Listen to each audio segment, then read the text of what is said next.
The news day continues here on One News Now Business. I'm Diego Castro.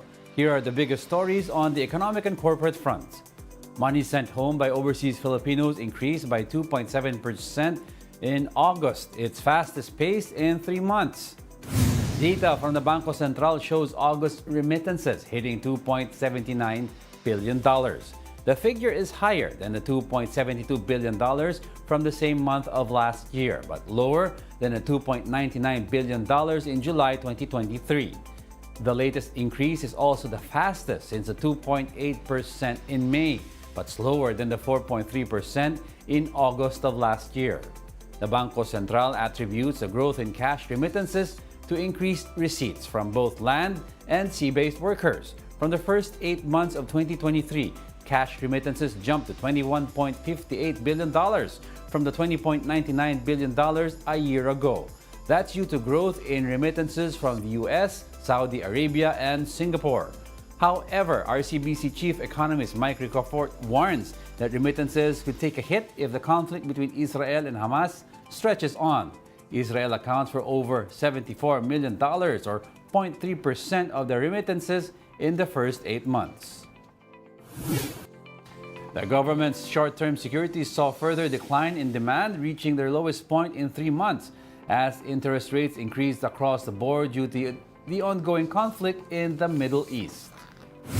The Treasury on Monday granted a partial award of 11.9 billion pesos out of the 15 billion pesos available.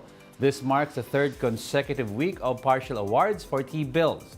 Week on week, overall demand for the short-term securities declined by 14% to 19.4 billion pesos. This is the lowest tendered offer for T-bills in 3 months or since July, when bids reached 17.4 billion pesos.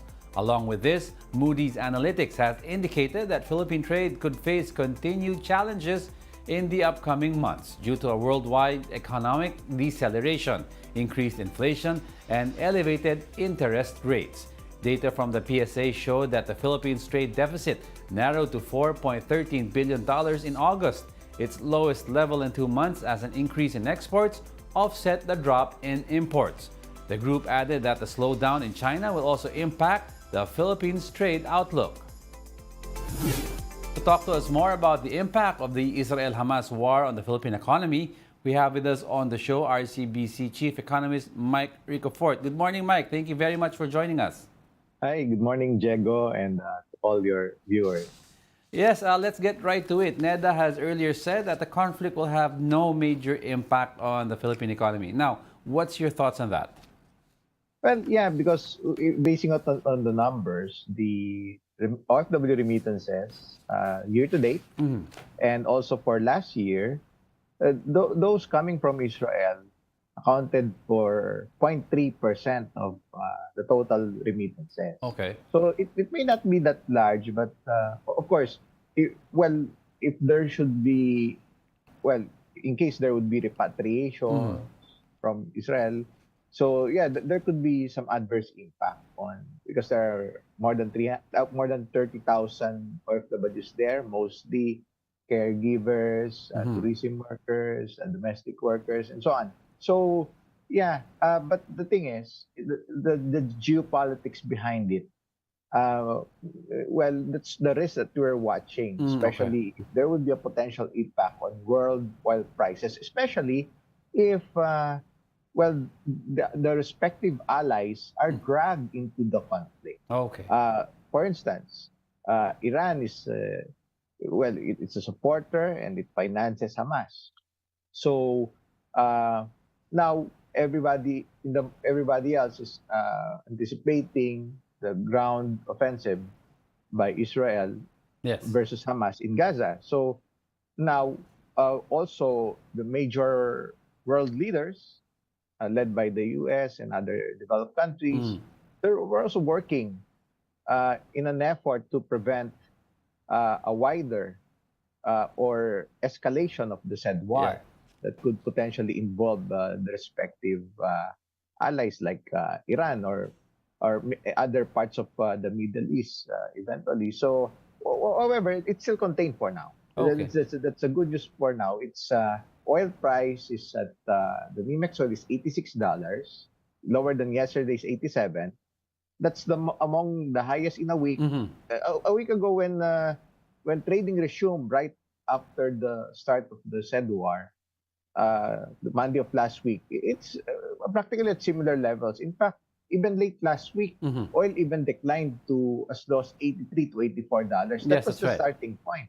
That's right. Yeah, it started at 83 to $84 prior to the war last October 6. Mm-hmm. Because the war started during the weekend, during Saturday when there was no more trading. So, well, at least it still looks manageable for now. Okay. But of course, well, at least the world leaders, the major powers, are also working to prevent that from spreading further into the region, especially in the Middle East, and that could potentially impact and could potentially also involve major oil producers in the process. So, yeah, that's of course it could still slow down. Actually, even before this war, Mm-hmm. there's already some downward revision on the GDP growth estimates That's for right. the country. You were quoted as And saying that may have the economic managers may have to lower their growth projections in light of the war. But how much do you think will this downgrade be? I mean, 6 to 7% projection is no longer achievable. well, well, what's more likely if you look at the summary right Mm-hmm. now for the multilaterals, you have the World Bank, ADB, IMF, and you have the credit rating Yeah. agencies. They have all revised to 5% levels. That's still decent, Diego. Yes. Coming from some of them projected at least 6% early on a few months ago. So this is just a part of the, of course, what's realistic, what could be met realistically within the year. So it's somewhere between 5.5% to 6%.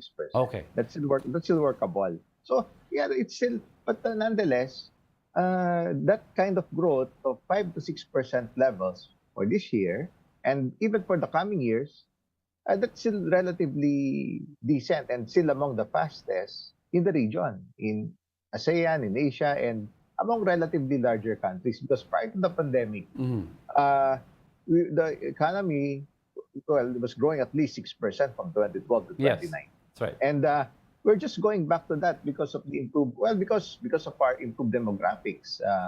You see, you look at the employment figures; they're among the strongest in 17 to 18 years when it comes to unemployment data, the employment data, and even underemployment. Although underemployment rate is still at double-digit levels, at Mm-hmm. least 11%, but that's already near the lowest or the best since records started in 1990. So, So that kind of, yeah, go ahead, Jake. no, no, go ahead, sir. Go ahead, sir. Yeah, so that kind of corroborates with the favorable demographics of the Mm. country. Okay. And that's why, yeah, of course, why is that? The country is in a demographic sweet spot or demographic dividend since 2015, one of the last countries in ASEAN to do so. Mm-hmm. Other countries, the more advanced Asian countries, were ahead of us 40, 50 years when it comes to demographic sweet spot. And other ASEAN countries were ahead 10 to 20 years. So it's now the moment of the Philippines, meaning there are more than 110 million Filipinos. It's the 12th largest population in the world. Yes. And majority, more than 50 million working age. The number of working Filipinos, more than 48 million. So that's an economic force to really reckon with in a positive manner because there will be people with more jobs. Average age is below 25. So they have earning power, they have spending power, they would start families, they would purchase homes, vehicles, they would spend, they would travel, they would invest. And that's why the economic growth is relatively strong. So, in other words, sir, you're saying we're in good shape. Yeah, well, actually, even different for at least different administrations for the past 20 Mm. years. Look at our rankings in remittances. That's more than 40 billion. That's 36 billion cash remittances and more than 4 billion. That's right. Yeah, that's more. That's the Philippines is number 4 in the world But after India, China, Mhm. and Mexico. For a time, the Philippines even overtook Mexico, say around 5 years ago. So and then now we're in BPO, we're number two. That's more than $35 billion per year and Okay. still growing despite AI. The industry association is looking at least So, $50 billion. I think it's $59 billion by in 6 years' time, and that's gonna overtake remittances. So we're number two there, and the Philippines is number one in contact center so operations. while So we're the doing potential. well, sir, in terms of growth, but I would like to ask, what's your projection this time for inflation for the rest of the year, considering we're at the tail end already of 2023? Yeah, the average, Diego. Yeah, true. Yeah, that's well the challenge, of course, the offsetting factors, the Mm-hmm. risk factors in higher prices. That's one of the reasons, Diego, why economic growth suddenly slowed down in the second quarter, partly because of higher prices. Because what would otherwise be spent by Filipinos, Mm-hmm. and well, and also companies, institutions like the government, Yeah. well, it went well. What would otherwise be spent on many things, so it otherwise went Mm. to paying higher prices for oil and other prices of commodities and products. So estimate 6 to 6.5% average inflation for the year. But the latest one is 6.1% for the month of September. But due to the higher base effect a year ago, Mm-hmm. it may, well, there's a good chance for it to slow down a bit at 5% levels in the fourth quarter. And Oh, next year, because of, well, the peak was January, high denominator, high base. So mathematically, that could be the lowest, okay. January. It could be around, around 3% or maybe a little, 3% levels. That would be Okay. decent. And that's already within the BSP's inflation target of 2 to 4%. So first quarters, that would be the sweet spot actually when it comes to the data. There's really a good chance for, say, for the first quarter for inflation to hover around 4% levels or even less than 4%, But especially January. but to clarify, sir, for the end of the year, it's 6% at the very least. Yeah, the average, The Diego. It's still, average. Great, yeah, great. yeah, yeah. There's still, of course, the price increases are still there, but they're already at a slower pace. But of course, prices, uh, typical Filipino with a finite budget or Mm-hmm. limited budget would still feel the impact of higher prices, and that's still a drag on, of course, the spending power, and also a drag on economic growth, coupled with relatively Yes, higher yes. interest rates that are used to control and better manage inflation by the monetary authorities worldwide. But I guess we just have to see what happens for the rest of the year. Thank you very much for your insights. Unfortunately, sir, that's all the time we have. But we hope to have you back on the show. Thank you very much for joining us, RCBC Chief Economist Mike Ricofort. Yeah, thank you so much, Diego, and to yours. Good morning. We'll be back with more stories after the break. Keep it here on the One News.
You're still watching One News Now. I'm Jago Castro.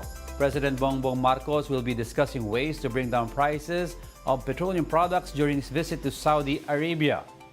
The Foreign Affairs Department confirms that this will be a main point of discussion as fuel prices remain elevated in the Philippines. Aside from oil, the president is also expected to promote the newly established Mahardika Investment Fund in business roundtable meetings. Leaders are also expected to discuss the war between Israel and Hamas. This will be the first summit to be attended by ASEAN heads of state in the Middle East. The president is set to leave for Riyadh on Thursday. In search for some local ice cream, look no further than Carmen's Best, as they just unveiled some of their exciting treats for Filipinos this holiday season. Find out more in this report by mobile journalist Kayla Macantan.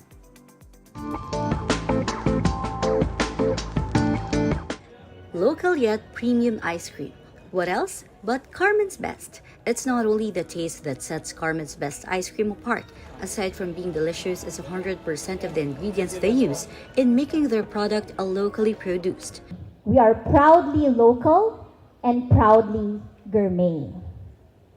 And we believe that Filipinos deserve nothing less but a joyful gourmet experience with the ice cream that they love. The fresh milk, which is the main ingredient of the ice cream, is directly sourced from their dairy farm. 1% of the dairy consumption in this country is coming from local sources. 1% lang po. 99% of the dairy requirements of the country are actually coming from imported items.